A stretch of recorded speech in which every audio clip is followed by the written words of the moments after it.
Everyone, आज हम देखने वाले हैं हिंदी भाषा और हिंदी व्याकरण से मोस्ट इम्पोर्टेंट एमसीक्यू, जो कि आप लोग के एग्जाम के लिए बहुत ज़्यादा इंपॉर्टेंट हो जाता है। इससे पहले हम लोगों ने हिंदी भाषा और हिंदी व्याकरण से और भी एमसीक्यू देख चुके हैं। यदि आपने वीडियो नहीं देखा है तो वीडियो के डिस्क्रिप्शन बॉक्स में लिंक शेयर कर दूंगी, आप वहां से देख लीजिएगा। और यदि आप चैनल पर नए हैं तो वीडियो को लाइक और चैनल को सब्सक्राइब जरूर कीजिएगा। तो चलिए देखते हैं आज का हमारा पहला क्वेश्चन आता है, महात्मा में कौन सा समास है। ऑप्शन है तत्पुरुष समास, सेकेंड है अव्ययीभाव समास, थर्ड में बहुव्रीहि समास एंड फोर्थ में कर्मधारय समास। ये बताना है आप लोग को जो महात्मा शब्द है ये आपका कौन सा समास होगा।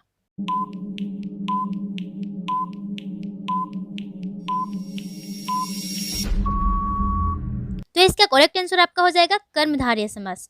कर्मधारय समास से क्यों होगा, क्योंकि हम लोग जानते हैं कि जिस समास में आपका दो पद होता है, जैसे कि महात्मा है ना, महान और आत्मा, जिसमें आपका जो दो पद होता है महान और आत्मा, इसमें आप लोगों को विशेषता दर्शाया जा रहा है। जैसे कि महान और आत्मा, जो कोई भी क्यों यदि उसका आत्मा महान मतलब कि जो अच्छे कर्म किए रहते हैं तो उनको क्या बोलते हैं, यानी कि महात्मा।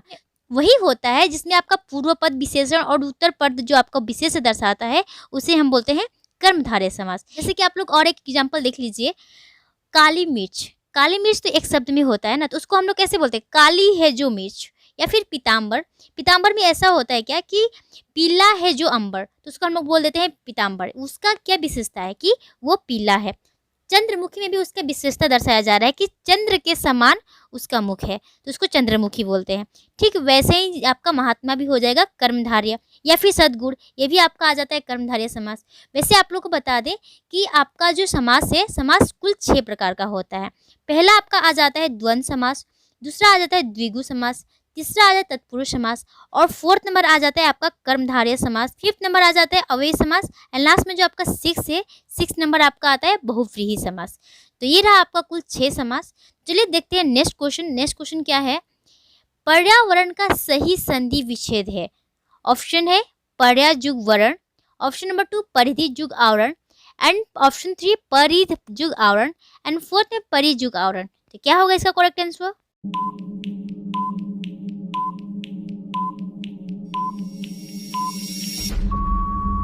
यस, इसका करेक्ट आंसर हो जाएगा आपका परिजुग आवरण, यानी कि पर्यावरण का सही संधि विच्छेद हो जाता है आपका परिजुग आवरण।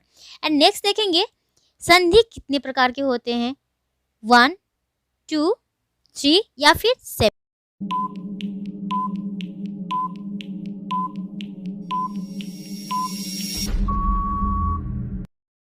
तो इसका राइट आंसर हो जाएगा आपका ऑप्शन नंबर 3, यानी कि 3 प्रकार के होते हैं संधि। कौन कौन से होते हैं, पहला होता है स्वर संधि, दूसरा होता है व्यंजन संधि, और तीसरा हो जाता है आपका विसर्ग संधि। याद रखिएगा 3 होते हैं, स्वर, व्यंजन और विसर्ग। अब नेक्स्ट क्वेश्चन देखेंगे, कछा ध्वनि किसके अंतर्गत आती है, घोष वर्ण, मूल स्वर, तालव्य, फोर्थ में आपका संयुक्त वर्ण। तो क्या होगा इसका करेक्ट आंसर।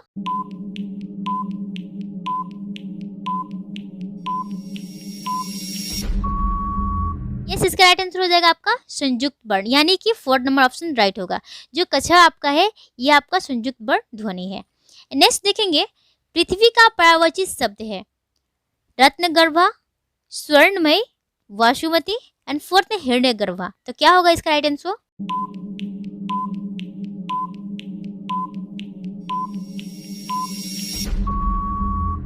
तो इसका राइट आंसर हो जाएगा आपका ऑप्शन नंबर 1 रत्नगर्भा।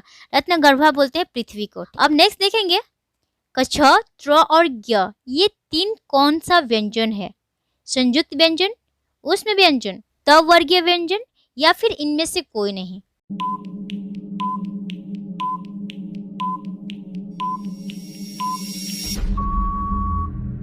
यस, इसका राइट आंसर हो जाएगा आपका ऑप्शन नंबर 1 संयुक्त व्यंजन। अब नेक्स्ट क्वेश्चन देखेंगे, अवनी का विलोम शब्द है। ये आप लोग का जो विलोम शब्द यानी कि विपरार्थक शब्द है, ये आप लोग को बताया जा चुका है। यदि आपने वो वीडियो नहीं देखा है तो आप आज ही जाके हिंदी का प्लेलिस्ट में जाके चेक कीजिए, वहाँ पे आप लोग का विलोम शब्द जो कि इंपॉर्टेंट है एग्जाम के लिए वो बताया जा चुका है। तो चलिए देखते हैं इसका ऑप्शंस क्या है, आसमान, गमन, अंबर, एंड फोर्थ में आपका आकाश। क्या होगा इसका करेक्ट आंसर।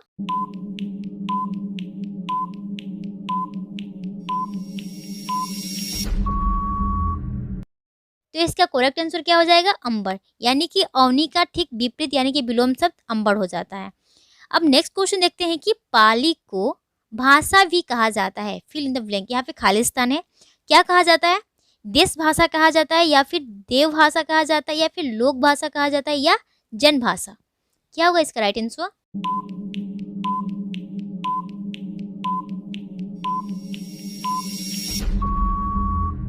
तो इसका राइट आंसर आपका हो जाएगा देश भाषा। पाली को देश भाषा भी कहा जाता है। अब नेक्स्ट देखेंगे, संविधान के किस भाग में हिंदी को भारत की राजभाषा कहा गया है? ऑप्शन नंबर 1 भाग 15, ऑप्शन नंबर 2 भाग 17, ऑप्शन नंबर 3 हो जाएगा 34 एंड फोर्थ में भाग 5। ये आप लोग के लिए बहुत ज़्यादा इंपॉर्टेंट हो जाता है। तो क्या होगा राइट आंसर इसका?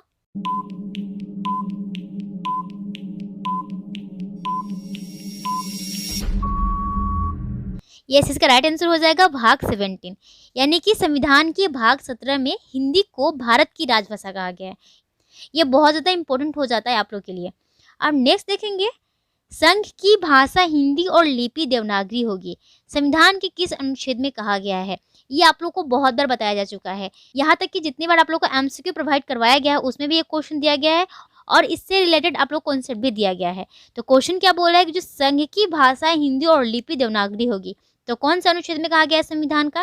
पहला 372, दूसरा 343 एंड थर्ड नंबर 243, फोर्थ में 350। तो क्या होगा इसका करेक्ट आंसर?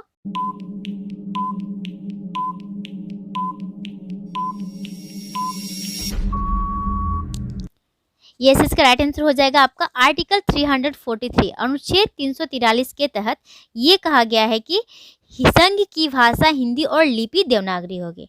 ठीक है ना। अब नेक्स्ट देखेंगे, जितेंद्रिय में कौन सा समास है? ऑप्शन 1 2 में बहुव्रीहि, थर्ड में तत्पुरुष एंड फोर्थ में द्विगु। तो क्या होगा इसका राइट आंसर?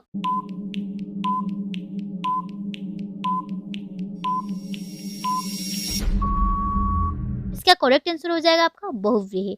तो जो बहुव्रीहि समास होता है ये क्या होता है जान लीजिए।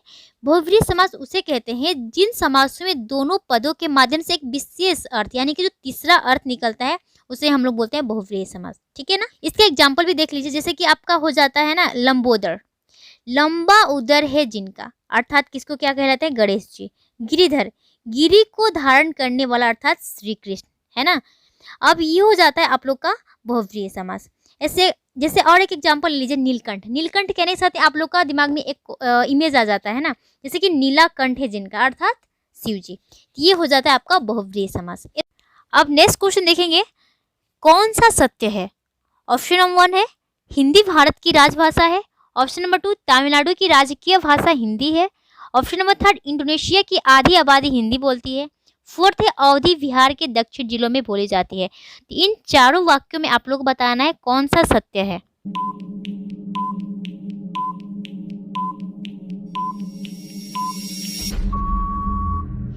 तो इसका राइट आंसर हो जाएगा आपका ऑप्शन नंबर 1, हिंदी भारत की राजभाषा है। यहाँ पे आप लोग जो 3 ऑप्शन दिया गया है कि तमिलनाडु की राजकीय भाषा हिंदी, बिल्कुल भी नहीं।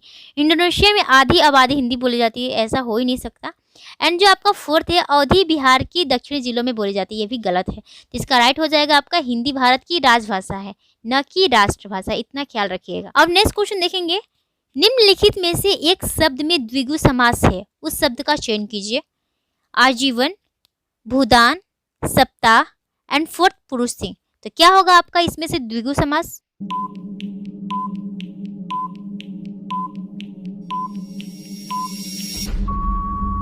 इसका राइट आंसर हो जाएगा आपका सप्ताह।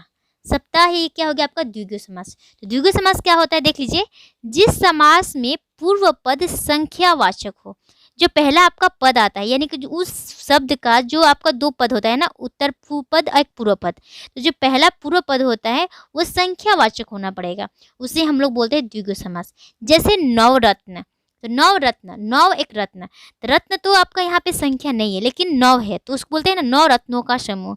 सप्तद्वीप यानी कि 7 द्वीपों का समूह। ठीक वैसे ही आपका त्रिभुवन, त्रिभुवन में भी आ जाता है क्या? 3 भुवनों का समूह। ये हो गया आपका द्विगु समास। ठीक वैसे ही आप लोग किसमें से बताना था क्या, किसमें कौन सा द्विगु समास है। आजीवन में यहाँ पे संख्या है नहीं ना, बिल्कुल नहीं होगा। भूदान यहाँ पे नहीं है ना, तो ये भी नहीं होगा। सप्ताह, सप्ताह से आप लोग को पता चल रहा है कि यहाँ पे संख्या का बोध हो रहा है कि यहाँ पे आप लोग को 7 दिनों को दर्शाया जा रहा है, इसलिए यहाँ पे हो जाएगा आपका सप्ताह। यहाँ पे संख्या का बोध हो रहा है, ये हो जाएगा आपका द्विगु समास। याद रखिएगा पहला पद आपका संख्यावाचक होना पड़ेगा। सतमंजिल या फिर ये आप लोग को बोला गया सप्तद्वीप, नवरत्न, त्रिभुवन, ये जो जिसमें आपको संख्या दर्शाया जाए वो आपका द्विगु समास, इतना ख्याल रखिएगा। और बहुव्रीहि हम लोगों ने क्या पढ़ा था, जिसमें आप लोग का तीसरा अर्थ निकले, है ना, उसका विशेषता दर्शाते हुए इसका तीसरा अर्थ निकले, वही आपका बहुव्रीहि समास हो जाता है। जैसे नीलकंठ पढ़ा था हम लोगों ने, लंबोदर पढ़ा था। लंबोदर हम लोग क्या गणेश जी को बोलते हैं, नीलकंठ हम शिव जी को बोलते हैं। इस तरह से जो आपका तीसरा अर्थ भी निकले विशेषता के साथ, उसे हम बहुव्रीहि कहेंगे। परंतु जो यहाँ पे आपका द्विगु है, द्विगु में आपका संख्या का बोध होता है।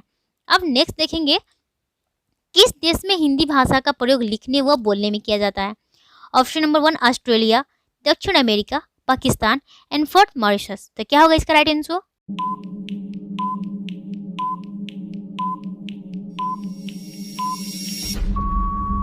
इसका राइट आंसर हो जाएगा आपका मॉरिशस।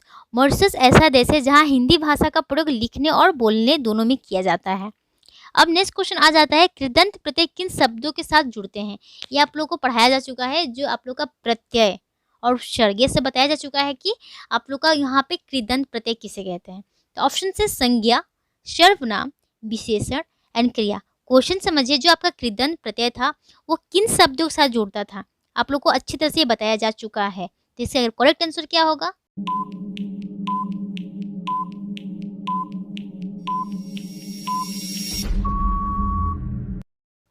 यस, इसका राइट आंसर हो जाएगा क्रिया। जो आपका कृदंत प्रत्यय होता है वो क्रिया के साथ जुड़ा होता है, यानी कि क्रिया शब्दों के साथ ही जुड़ा रहता है। ठीक है, अब नेक्स्ट देखेंगे, किस शब्द की रचना प्रत्यय से हुई है।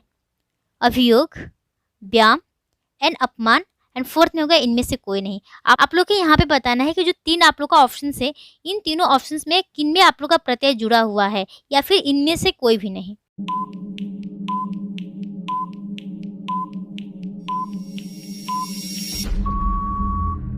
इसका राइट आंसर हो जाएगा आपका इनमें से कोई नहीं, क्योंकि आप लोग देख सकते हैं अभियोग, अभियोग में आपका उपसर्ग जुड़ा हुआ है अभि, किंतु यहाँ पे जो प्रत्यय हम लोगों ने पढ़ा था कि प्रत्यय क्या होता है, किस शब्द के अंत में जुड़ता है। तो यहाँ पे कोई आप लोगों को शब्द दिखा ग कोई प्रत्यय है, बिल्कुल भी नहीं। व्याम, व्याम में भी आपका यहाँ पे कोई प्रत्यय नहीं है। अपमान, अपमान में भी आपका यहाँ पे प्रत्यय नहीं है, बल्कि यहाँ पे उपसर्ग है। तो ये आपका राइट आंसर हो जाएगा। अब यहाँ पे कोई भी प्रत्यय नहीं है। ये आप लोग ख्याल रखिएगा कि कौन सा शब्द में प्रत्यय और उपसर्ग दोनों रहता है। ठीक है, अब नेक्स्ट देखेंगे, विज्ञान शब्द में प्रयुक्त उपसर्ग है विज्ञ, ज्ञान, वी एंड फोर्थ अन। तो क्या होगा इसका राइट आंसर।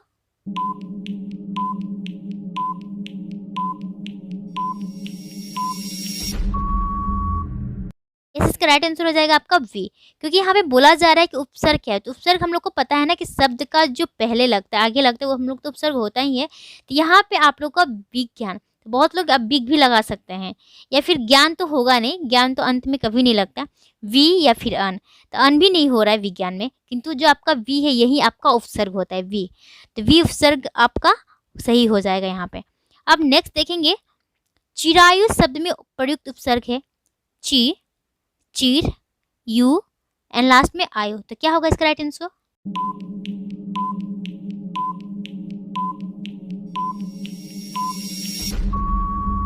तो इसका राइट आंसर हो जाएगा चिर। चिरायु का जो उपसर्ग हो जाएगा आपका होगा चिर, क्योंकि चिरायु में चिर जुग आयु होता है ना, तो ये आपका चिर हो जाएगा। अब अगला क्वेश्चन देखेंगे, सप्तश्री का सही संधि विच्छेद है सप्तर जुग ऋषि, सप्तह जुग ऋषि, सप्त जुग ऋषि एंड फोर्थ में इनमें से कोई नहीं। तो क्या होगा इसका राइट आंसर।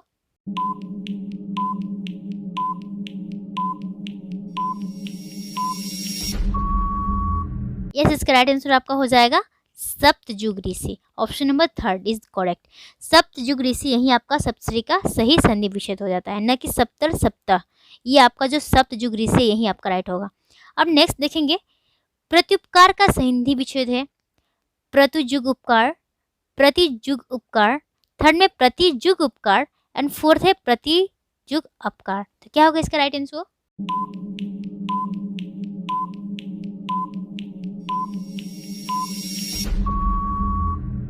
यस, इसका राइट आंसर हो जाएगा प्रतिजुग उपकार। आप लोग का ऑप्शन नंबर 3 र में आपका मिस्टेकली यहाँ पे हलंत लग गया है, किंतु र ही होगा यहाँ पे। तो जो ऑप्शन नंबर 3 है प्रतिजुग उपकार, ये आपका राइट हो जाएगा प्रत्युपकार का। है अगला क्वेश्चन जो कि आज का लास्ट क्वेश्चन हो जाएगा। निराशा का सही संधि विच्छेद है निराजुग आशा, निर्जुग आशा, एंड थर्ड में निःजुग आशा, एंड फोर्थ में निरहजुग आशा। तो यहाँ पे बताना है कि निराशा का सही संधि विच्छेद क्या होगा।